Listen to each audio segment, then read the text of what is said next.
안녕하세요. 모여라 수학개미 구독자 여러분. 미국 주식의 흥미진진한 세계를 함께 파헤쳐보는 시간입니다. 오늘은 정말 독특하고 재밌는 기업 하나를 아주 깊숙이 들여다보려고 하는데요. 바로 나스닥에 상장된 제나시스, 티커는 GNSS입니다. 이 회사의 핵심 기술은 소리예요. 근데 이 소리로 재난 현장에서 사람을 구하기도 하고요.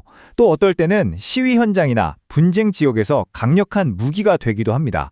이렇게 완전히 다른 두 얼굴을 가진 기술, 그리고 그 기술로 성장과 위기 사이에서 아슬아슬하게 줄타기하고 있는 기업, 제나시스. 오늘 이 영상 하나로 제나시스의 모든 걸 완벽하게 파악하실 수 있게 해드릴게요. 15분 이상 아주 꼼꼼하게 다룰 거니까요. 끝까지 집중해주세요. 자, 바로 이 질문. 이게 오늘 우리가 제나시스라는 기업의 본질을 꿰뚫어볼 핵심 키워드입니다. 아니, 어떻게 기술 하나가 생명을 구하는 수호천사였다가 순식간에 사람을 위협하는 무기로 변할 수 있을까요? 제나시스의 사업 모델, 성장 스토리, 그리고 우리가 앞으로 살펴볼 투자 리스크까지 사실 모든 게 이 질문에서 시작되거든요. 이 이중적인 성격이야말로 제나시스를 그냥 그런 기술주가 아니라 굉장히 복합적이고 흥미로운 투자 대상으로 만들어주는 진짜 이유입니다. 그럼 첫 번째 챕터부터 바로 시작하겠습니다. 제나시스, 소리의 두 얼굴.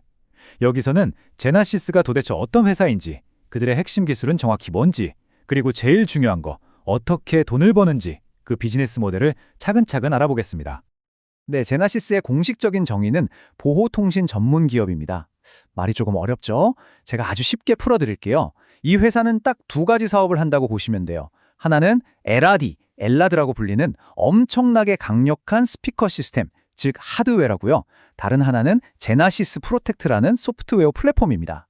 이 두 개를 합쳐서 허리케인이나 지진 같은 자연재해 또는 테러나 시위 같은 위기 상황에서 특정 지역의 사람들한테 아주 명확하고 효과적으로 정보를 전달하는 거죠. 보호통신이라는 게 바로 이런 위기 속에서 소통으로 사람들을 지킨다는 뜻이에요.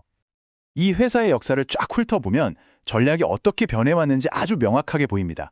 1980년대 시작은 완전 군수업체였어요. 미 해군이 만들어달라고 해서 개발한 에라드 기술, 흔히 소리대포라고 불리는 걸로 시작했죠. 그러다가 2010년대에 들어서면서 이 기술을 군대뿐만 아니라 경찰, 소방서 같은 민간 영역으로 넓히기 시작합니다. 그리고 2021년에 아주 결정적인 변화가 생기는데요. 원래 이름이 경고기술이란 뜻의 얼러트 테크놀로지스였는데 지금의 제나시스로 사명을 바꿉니다. 이건 그냥 이름만 바꾼 게 아니에요. 우린 이제 하드웨어만 파는 회사가 아니라 소프트웨어와 데이터를 합친 종합 솔루션 기업이야 라고 선언한 거죠. 그리고 지금은 예방적 준비라는 새로운 비전에 모든 걸 쏟아붓고 있습니다. 예방적 준비, 바로 이 단어가 지금의 제나시스를 설명하는 전부라고 할 수 있습니다. 옛날 재난 대응 시스템은 일이 터지고 나서 수습하는 사후 대응 방식이었잖아요. 근데 제나시스는 한 발 더 나아가서 데이터와 소프트웨어로 재난이 일어나기 전에 위험을 미리 예측하고 경고를 보내서 피해를 최소화하자는 예방적 접근을 강조하는 겁니다. 예를 들면 허리케인이 오기 전에 경로를 싹 분석해서 제일 위험한 동네 주민들한테만 콕 집어서 대피하라고 알려주는 식이죠. 이게 바로 그들이 시장에 내세우는 핵심 가치이자 미래 성장 전략의 중심입니다. 그래서 방금 말씀드린 예방적 준비를 실제로 구현하는 두 개의 기둥이 바로 이 두 제품입니다. 먼저 제나시스 프로텍트는 일종의 위기관리 관제탑 같은 소프트웨어라고 생각하시면 돼요. 클라우드 기반이라서 지도 위에 특정 지역을 딱 설정하면 그 안에 있는 사람들한테만 핸드폰, 이메일, 사이렌 같은 여러 채널로 경고 메시지를 쫙 보낼 수 있죠. 반면에 LRAD 시스템은 제나시스의 뿌리이자 아주 강력한 하드웨어입니다. 이걸 아주 쉽게 설명하면 소리를 레이저빔처럼 한 방향으로 아주 멀리 그리고 아주 명확하게 쏠 수 있는 초지향성 스피커예요. 일반 확성기는 소리가 사방으로 퍼지잖아요. 근데 LRAD는 몇 킬로미터 밖에서도 바로 옆에서 말하는 것처럼 또렷하게 목소리를 전달할 수 있습니다. 바로 이 소프트웨어의 정교함과 하드웨어의 강력함, 이 두 가지의 조합이 제나시스만의 독보적인 경쟁력, 즉 해자를 만드는 거죠. 그럼 이 솔루션을 도대체 누구한테 팔아서 돈을 벌고 있을까요? 이 차트를 보시면 한눈에 딱 들어옵니다. 매출의 무려 70%가 정부나 군대, 경찰 같은 공공안전 부문에서 나와요. 그러니까 B2G, 정부 상대 사업이 이 회사의 근간인 셈이죠. 근데 이게 양날의 검입니다. 정부 계약은 한 번 따내면 길고 안정적이라 좋지만 반대로 말하면 몇 개 안 되는 대형 계약에 회사 1년 농사가 왔다 갔다 할 수 있다는 리스크도 있는 거죠. 나머지 20%는 대기업 비상연락망 같은 거고 10%는 대학 캠퍼스나 경기장 안전 시스템 같은 걸로 채워져 있습니다. 앞으로 회사가 더 크려면 이 70% 이 정도를 낮추고 민간 쪽 매출을 얼마나 틔우느냐, 이게 아주 중요한 관전 포인트가 될 겁니다. 자, 이제부터 본격적으로 투자자의 시선에서 제나시스를 해부해 보겠습니다. 두 번째 챕터, 강세론, 성장의 약속입니다. 이 회사에 대해 아주 긍정적으로 보는 투자자들, 즉 불들이 열광하는 성장 포인트가 과연 뭔지 그 근거들을 하나씩 따라가 보시죠.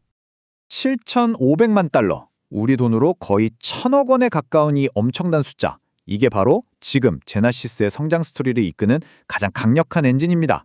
이게 뭐냐면 푸에르토리코 정부랑 맺은 댐 경고 시스템 현대화 프로젝트의 총 사업비예요. 제나시스 같은 작은 회사한테 이 정도 규모의 계약은요, 회사의 운명을 바꿀 수 있는 말 그대로 게임 체인저라고 할 수 있습니다. 이 프로젝트가 단순히 돈만 많이 버는 게 아니에요. 더 중요한 의미가 있는데 이게 바로 제나시스가 그토록 외치던 소프트웨어와 하드웨어 통합 솔루션의 힘을 제대로 보여줄 수 있는 완벽한 쇼케이스라는 점입니다. 예전에 허리케인 때문에 댐이 붕괴될 뻔했던 푸에르토리코 전역에 제나시스의 소프트웨어 플랫폼과 LLAD 하드웨어를 쫙 까는 사업인데요. 2026년에 완공될 때까지 이 프로젝트 하나만으로 2천만 달러 이상, 우리 돈으로 260억 원이 넘는 매출이 제나시스에 들어올 걸로 예상돼요. 만약 이 프로젝트가 성공적으로 끝나면 전 세계 다른 정부들한테 우리 기술이 이 정도입니다 하고 보여줄 수 있는 가장 확실한 포트폴리오가 되는 거죠. 자, 다음으로 주목할 숫자는 900만 달러, 약 120억 원입니다. 이건 최근에 미 육군한테서 따낸 대규모 LAD 시스템 공급 계약인데요. 푸에르토리코 프로젝트가 소프트웨어의 가능성을 보여줬다면 이 계약은 제나시스의 뿌리인 하드웨어의 힘이 여전히 빡강하다는 걸 증명하는 겁니다. 이 계약은 미 육군이 쓰는 크로우스라는 원격 조정 무기 시스템에 제나시스의 LIAD를 다는 내용이에요. 크로스가 뭐냐면 군용 차량 지붕에 설치해서 병사가 차 안에서 안전하게 기관총을 쏠 수 있게 만든 장치거든요. 여기에 LIAD를 붙이면 총을 쏘기 전에 먼저 강력한 목소리로 경고를 하거나 지시를 내리는 등 사람을 다치게 하지 않고 상황을 통제할 수 있게 되는 거죠. 중요한 건 이 주문 하나만으로 기존 군사부문 전체 매출이 20% 이상 뜰 거라는 점입니다. 국방 분야에서 얘네 기술력이 얼마나 독보적인지 제대로 보여주는 강력한 증거예요. 그리고 또 하나의 의미 있는 숫자 170만 달러입니다. 약 22억 원 정도인데 앞선 두 계약에 비하면 작아 보일 수 있죠. 하지만 이게 아시아 태평양 지역 국가에서 따낸 계약이라서 제나시스가 성공적으로 글로벌 확장을 하고 있다는 신호탄이라는 점에서 아주 중요합니다. 미국 시장을 넘어서 지정학적 긴장이 높아지고 있는 아시아에서도 제나시스 기술이 먹힌다는 걸 의미하니까요. 자, 이렇게 연이어 터져나온 대형 계약들이 과열 실적에는 어떻게 나타나고 있을까요? 이 차트를 보시면 그 결과가 아주 뚜렷하게 보입니다. 작년 같은 분기랑 비교했을 때 2분기 매출은 21% 늘었고 가장 최근인 3분기에는 무려 38%나 폭발적으로 성장했습니다. 숫자가 모든 걸 말해주고 있죠. 회사가 확실한 고성장 국면에 들어섰고 계약들이 실제 매출로 잘 바뀌고 있다는 걸 보여주는 데이터입니다. 강세론자들이 가장 사랑하는 그림, 바로 우상향하는 매출 성장 곡선입니다. 게다가 제나시스한테는 회사 내부적인 성장뿐만 아니라 외부 환경의 변화까지도 아주 강력한 순풍으로 작용하고 있어요. 첫째, 기후변화. 전 세계적으로 허리케인, 산불, 홍수 같은 이상기후가 잦아지면서 제나시스의 예방적 준비 솔루션에 대한 수요는 구조적으로 늘어날 수밖에 없겠죠. 둘째, 지정학적 긴장. 안타깝지만 세계 곳곳에서 분쟁이 늘면서 각국 정부는 국방 예산을 늘리고 있고 이건 제나시스의 군사부문 매출에 직접적인 호재가 됩니다. 마지막으로 AI와 5G 같은 신기술의 발전. 제나시스는 AI로 재난 발생을 더 정확하게 예측하거나 5G망으로 더 빠르고 안정적으로 경고를 보내는 등 신기술을 계속 도입하고 있습니다. 이처럼 거시적인 트렌드까지 모두 제나시스 편이라는 점이 강세론의 마지막 퍼즐 조각인 셈이죠. 하지만 투자의 세계는 늘 동전의 양면과 같죠? 이렇게 장밋빛 전망만 있는 건 절대 아닙니다. 이제 세 번째 챕터, 약세론, 현실의 벽으로 넘어가 보겠습니다. 제나시스를 좀 신중하게 보거나 비관적으로 보는 투자자들, 즉 베어들이 지적하는 냉혹한 현실과 치명적인 재무 리스크는 뭔지 하나씩 꼼꼼하게 짚어보겠습니다. 이 슬라이드 한 장이 제나시스가 처한 딜레마를 가장 잘 보여줍니다. 왼쪽을 보세요. 지난 1년 매출은 25%나 늘어서 3,050만 달러를 기록했어요. 분명 고속 성장하는 회사 모습이죠. 근데 오른쪽을 보세요. 같은 기간 동안 영업활동으로 번 돈은 플러스가 아니라 오히려 마이너스 1,950만 달러, 우리 돈으로 약 250억 원입니다. 이게 무슨 뜻일까요? 물건 팔아서 돈을 번 게 아니라 오히려 회사 통장에 있던 돈 250억 원이 사라졌다는 뜻입니다. 이게 바로 성장주 투자의 가장 큰 함정, 현금 소진, 즉 캐쉬번 문제입니다. 네, 결론부터 아주 직설적으로 말씀드릴게요. 이 회사는 아직 돈을 못 버는 만성 적자 기업입니다. 아무리 매출이 화려하게 성장하고 미래 비전이 좋아도 결국 기업이 이익을 못 내고 계속 돈만 까먹고 있다면 그 회사가 계속 살아남을 수 있을지에 대해 큰 물음표가 붙을 수밖에 없어요. 이게 바로 약세론자들이 제나시스의 화려한 성장 스토리 뒤에 숨겨진 가장 근본적인 위험이라고 지적하는 부분입니다. 가장 최근에 나온 3분기 실적을 자세히 뜯어보면 약세론자들의 우려는 더 커집니다. 영업 손실, 순손실은 계속되고 있고요. 특히 우리가 주목해야 할 최악의 신호는 바로 매출 총 이익률이 떨어졌다는 거예요. 작년 3분기에는 100원어치 팔면 50원이 남았는데 올해는 45원밖에 안 남았다는 뜻입니다. 이건 매출이 느는 속도보다 원가나 비용이 더 빨리 늘어나고 있다는 아주 강력한 경고 신호거든요. 수익성의 뿌리가 흔들리고 있다는 거죠. 당연히 주당 순이익 EPS도 월가 예상치를 크게 밑돌았습니다. 저는 이 숫자를 다시 한번 강조하고 싶어요. 마이너스 1,950만 달러. 지난 1년 동안 영업활동으로 이만큼의 현금이 회사 밖으로 빠져나갔다는 게 왜 그렇게 위험할까요? 현재 제나시스가 가진 현금이 약 1,000만 달러 수준밖에 안 되기 때문입니다. 간단한 산수죠. 지금처럼 1년에 2천만 달러 가까이 현금을 태워버리면 회사가 가진 돈은 1년도 못 버티고 바닥이 나게 됩니다. 이게 바로 유동성 위기의 공포입니다. 월가 애널리스트들도 바로 이 점을 가장 심각하게 경고하고 있어요. 단기 유동성 리스크. 자, 그럼 현금이 바닥나기 전에 회사는 뭘 해야 할까요? 결국 밖에서 돈을 구해와야 합니다. 은행에서 대출을 받거나 아니면 새로운 주식을 찍어서 파는 유상증자를 해야 하죠. 유상증자를 하면 시장의 주식수가 늘어나면서 기존 주주들이 가진 주식의 가치가 희석됩니다. 쉽게 말해 내 지분 가치가 떨어지는 거죠. 이게 바로 적자 성장주에 투자할 때 항상 조심해야 하는 주주가치 희석 리스크입니다. 이런 시장의 걱정은 실적 발표 직후 주가에 바로 나타났습니다. 실망스러운 재무 상태가 공개되자마자 제나시스 주가는 하루 만에 5.5%나 급락했어요.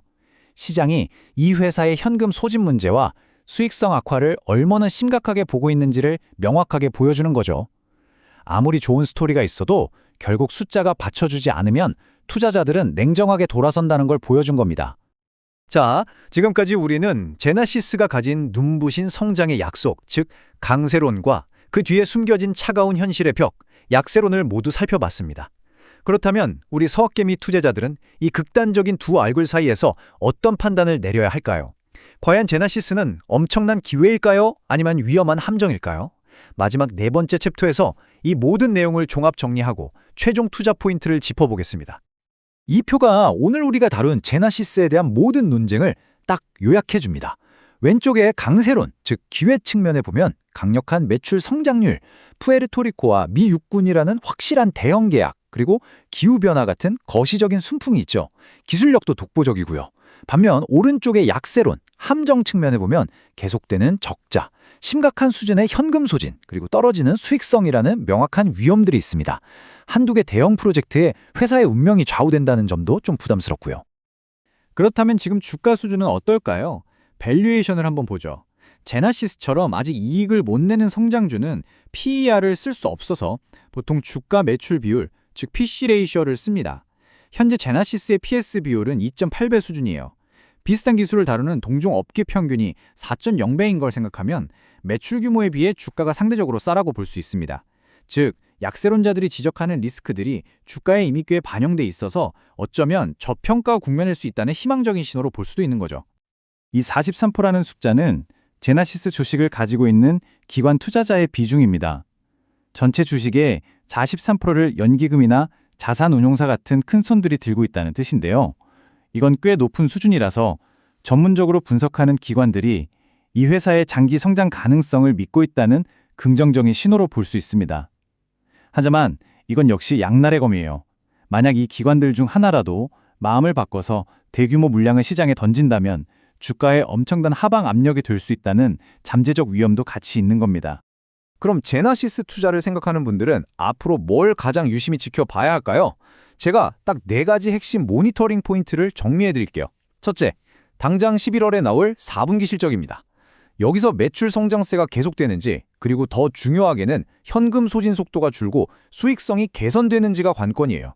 둘째, 푸에르토리코 프로젝트가 문제없이 잘 진행되고 있는지 뉴스를 계속 확인해야 합니다. 셋째, 회사가 현금 부족 문제를 해결하려고 유상증다 같은 자금 조달 계획을 발표하는지 예의주시해야 하고요. 마지막으로 회사가 투자자들에게 약속한 2026년 흑자전환이라는 목표에 가까워지고 있다는 구체적인 증거를 보여주는지 이걸 면밀히 추적해야 합니다. 자, 이제 정말 마지막 질문입니다. 이 모든 정보를 종합해 볼 때 제나시스는 폭발적인 성장을 앞두고 숨겨져 있는 저평가된 보석일까요?